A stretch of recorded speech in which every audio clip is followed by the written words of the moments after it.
యాదాద్రి భువనగిరి జిల్లా మోత్కూరు శివార్లో వింత ఘటన ఆసక్తిని రేకెత్తిస్తోంది. పంట పొలాల్లో గుట్టలుగా ఉన్న బండరాళ్లను మరో రాయితో కొడితే వాటి నుంచి సంగీత పరికరాల నుంచి వస్తున్నట్లుగా శబ్దాలు వినిపిస్తున్నాయి.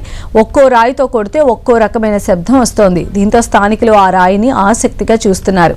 ఒక రాయి కంచులా మోగుతుంటే మరో రాయి డోలు, ఇంకో రాయి ఇనుము, ఇలా రకరకాలుగా శబ్దాలు చేస్తోంది.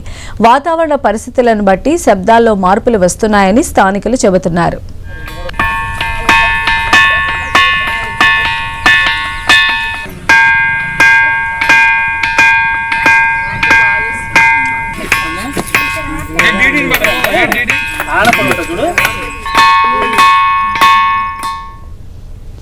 రాళ్ల నుంచి వస్తున్న వింత శబ్దాల విషయం సోషల్ మీడియాలో వైరల్ అవడంతో ఈ రాయిని చూసేందుకు చుట్టుపక్కల ప్రాంతాల నుంచి యూట్యూబర్లు పెద్ద సంఖ్యలో తరలివస్తున్నారు.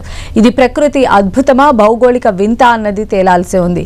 ఈ రాళ్లపై శాస్త్రీయంగా పరిశోధనలు చేస్తే అసలు రహస్యం బయటపడే అవకాశం ఉందని స్థానికులు అంటున్నారు.